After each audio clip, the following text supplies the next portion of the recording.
खुलुमबाय मोनाबिलिनि रादाबाव बयखौबो बरायबाय।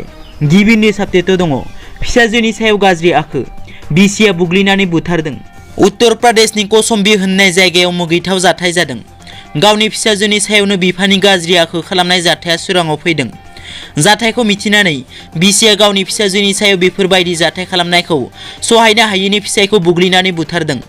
उनावहाय आइजोखौ पुलिसा हमनायनि उनाव बुंनाय जादों दि फिसाया सानफ्रोमबो जौ लोंनानै बिसिजों नांज्लायनायजों लोगोसे बुयोमोन आरो फिसाजोनि सायाव जेब्लायबो गाज्रि नोजोर होयोमोन, जायनि थाखाय बेफोरखौ सहायनो हायैनि रागाजों फिसायखौ बुथारदों होनना सिमान जायो। नैथियाव दङ सासे बर' आर्टिस्टनि जिउ खहा। उदालगुरि जिल्ला नलबारिनि थागिबि सासे मुंदांखा मेकआप आर्टिस्ट दीपांकर बाग्लारिया रुंसारि जाबाय। मिथिनो मोननाय बादिब्ला भैरबकुन्दआव लावखार ओंखाम जानो थांनानै गावनि सासे लोगोजों बाइकआव गिदिंबोफिननाय समावनो गुमगावआव जाब्रबथाय जायो आरो जायगायावनो जिउ गोमायो। बिथां दीपांकरा सासे मेकआप आर्टिस्ट महरै बर'नि गोबां फावगिरिफोरखौ मेकआप खालामोमोन। बिथाङा मेकआप आर्टिस्ट महरै लोगोरि सावथुनाव खामानि मावदोंमोन, लोगोसे माखासे मिउजिक भिडिअ जेरै आजोलि सिख्ला, रंजा बायदि बायदि। थामथियाव दङ क'क्राझार सोहोरनि बड'फा नोगोराव मिरु इउपिपिएल दोलोनि गाहाय मावखुलि बेखेवदों। क'क्राझार सोहोरनि बड'फा नोगोराव दिनै इउपिपिएल दोलोनि गाहाय मावखुलिखौ बेखेवना होयो बिटिआरनि लेङाइ गाहाय खुंगिरि गबिन्द बसुमतारिया।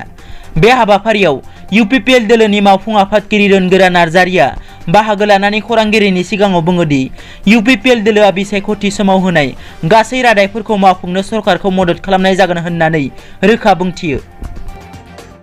ब्रैथियाव दङ फैगासिनो दं फौजि गेम। भारत सरकारा गोबां चाइनिज मबाइल एप्सफोरखौ बन्द खालामबोबाय, लोगोसे गोबां भिडिअ गेमफोरखौबो बन्द खालामना होबाय। बेनि गेजेरावनो चाइनिज भिडिअ गेमफोर जेरै बयजोंबो मोजां मोनजानाय पाबजि, फ्री फायार गेमफोरा बन्द जाबाय। बे समावनो बलिउडनि सुपारस्टार अक्षय कुमारआ गोदान बोसोरनि जागायनाय समावनो मोजां खौरां लानानै फैदों।